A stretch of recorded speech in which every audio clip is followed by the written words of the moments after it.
Karma, Episode 41.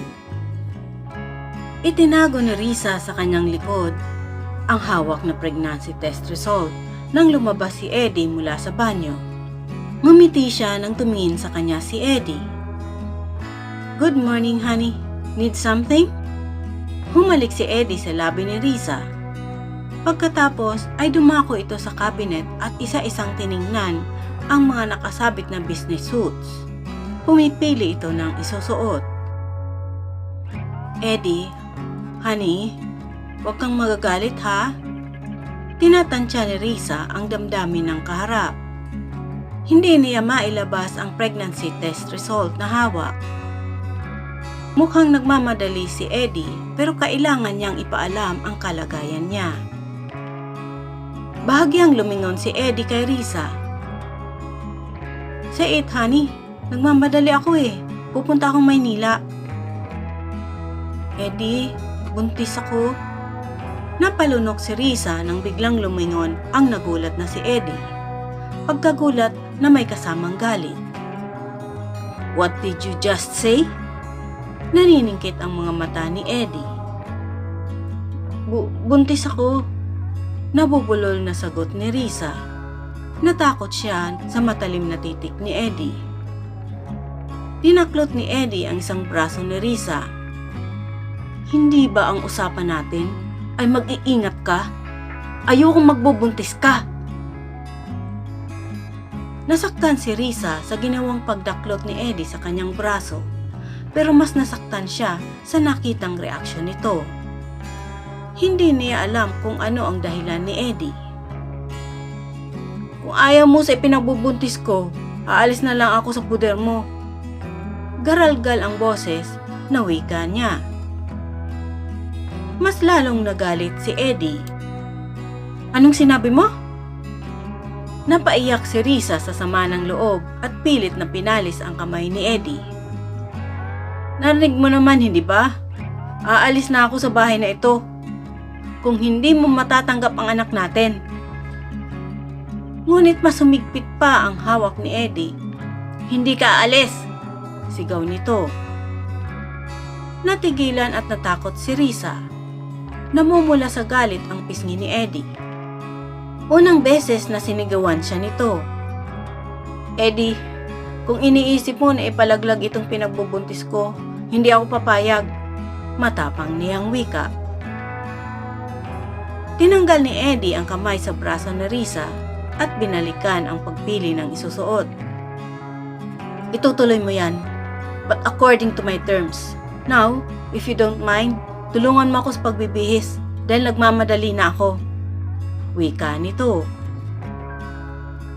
Tumalima si Risa saka dumako sa cabinet. "Anong gusto mong isuot?" "All black," sagot ni Eddie.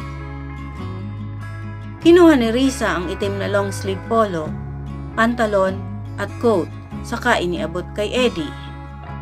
Naghanap din siya ng itim na medyas at itim na sapatos. Sa ilang buwan nilang pagsasama ay naobserbahan niya na isang beses sa isang buwan ay nagsusuot si Eddie ng purong itim na kasuotan. Nagtataka man siya ay hindi na siya nagtatanong dahil isa sa kautusan ni Eddie sa kanya ay ang bawal magtanong. Nasanay na siya na kung ano ang sabihin sa kanya ni Eddie ay iyon ang sinusunod niya. Ipinagkatiwala ni Eddie sa kanya ang budget ng buong mansyon. Pinangasiwaan niya ang pagpapasahod sa mga tauhan na nagtatrabaho sa loob ng Casa Salvatore. Ang ipinagtataka niya ay kung bakit nanatiling nasa payroll ang kanyang pangalan bilang private nurse ni Eddie. Habang lumalaki ang tiyan ni Risa, ay maraming pagbabago sa loob ng Casa Salvatore. Nagkaroon ng mini hospital sa loob ng bakuran at kumpleto sa kagamitan para sa panganganak. Mayroon ding nakatalagang doktor at nurse para i-monitor si Risa. Nagkaroon din ng automated teller machine at grocery store sa loob ng compound. Ang mga tauhan ay sa ATM na kumukuha ng sahod. Nagkaroon ng maraming armadong bantay at mas dumami pa ang mga tauhan sa loob ng mansyon. Naglagay na rin ng satellite office ng Salvatore Shipping Line si Eddie sa loob ng Casa Salvatore. Sa tuwing pumupunta siya sa kanyang opisina sa Maynila, ay gumagamit ito ng chopper at maraming tauhan na kasama. Lahat ng pagbabago ay tahimik lamang na inoobserbahan ni Risa. Hindi na rin siya nakakalabas ng Casa Salvatore mula nang magbuntis siya. Hindi na siya nagtanong ng kahit na ano kay Eddie na maliban sa trabaho nito sa araw ay nagkukulong ito sa sariling opisina at mahabang oras ang ginugugol bago tumabi sa kanya sa higaan.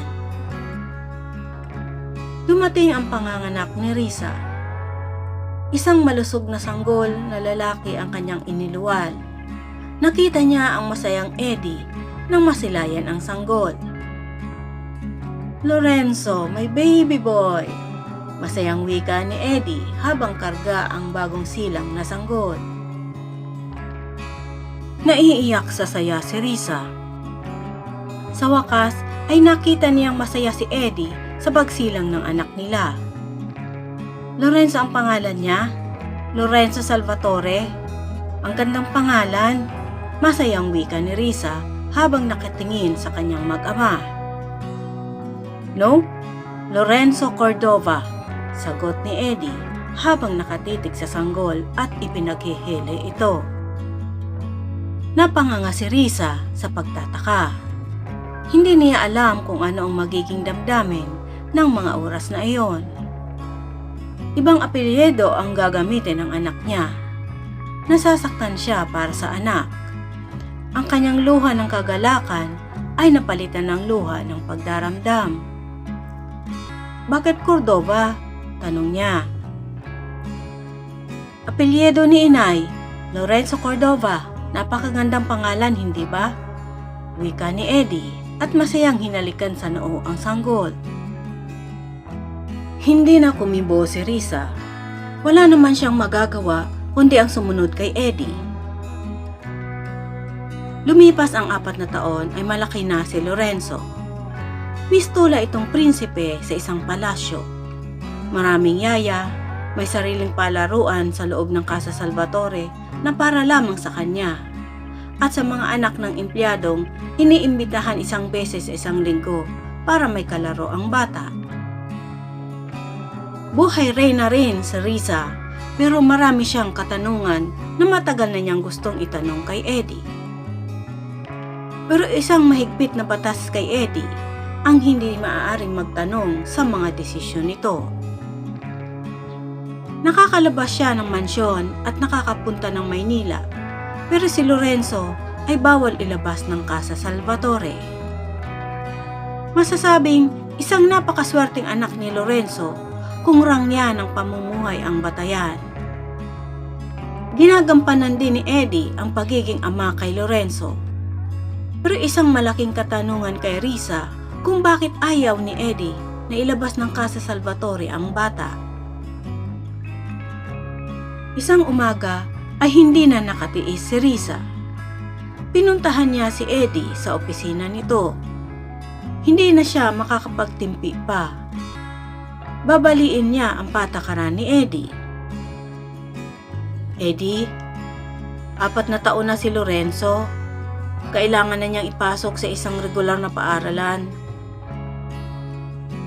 Nag-angat ng mukha si Eddie. Tiningnan ng matalim si Risa. "Wala akong nakikitang problema kung dito lamang siya sa loob ng Casa Salvatore mag-aaral." Matigas na wika nito. "Pero kailangan niya makihalubilo sa kapabata," katwiran ni Risa. May himig pagkairita na ang tono niya. Ilang beses na umiling si Eddie. "No need. May mga kalaro naman siya every weekend." "Maawa ka naman sa anak mo. Kailangan maging normal ang paligid niya." Galit na wika ni Risa. "Risa, let me remind you, ako ang masusunod sa pamamahay ko." Paasik na tugon ni Eddie. Napaiyak sa sama ng loob si Risa. Kung mawala ang kinikimkim na damdamin. "Oo nga pala, bahay mo ito. Sino ba naman ako? Isa lamang akong private nurse mo na inanakan mo.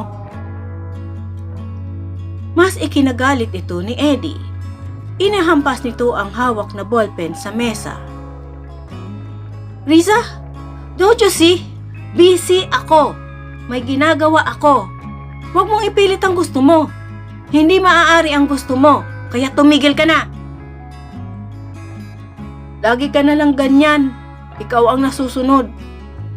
Hindi mo ba pwedeng pakinggan ako? Anak natin si Lorenzo. Pantay ang karapatan natin sa kanya. Humahagulhol na sagot ni Risa. Kagyat na tumayo si Eddie at binayo ng kamao ang ibabaw ng mesa. I said stop! Marami akong problema sa opisina. Huwag ka nang dumagdag. Umiiyak na umalis si Risa. Muling naupo si Eddie. Nasapo ang ulo ng dalawang kamay. Nagsisi siya sa kanyang ginawa. Marami siyang iniisip, hindi lang ang pamamahala ng sariling kumpanya, kundi ang panganib na dala ng mga transaksyon ng sindikato sa kanilang lahat.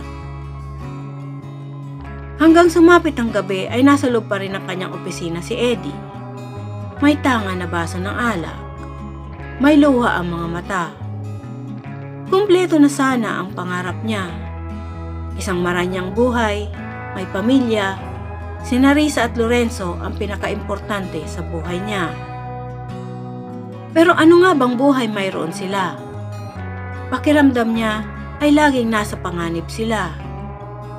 Sa bigat ng usig ng kanyang konsensya sa tuwing ginagamit ang kanyang kumpanya sa ilegal na biyahe ng mga epektos ng sindikato. Ilang libo o milyon na ba ang nasirang buhay nang dahil na rin sa kanya? Anong uri ng buhay ang makakagisna ni Lorenzo sa piling ni Eddie? Abangan sa susunod na kabanata.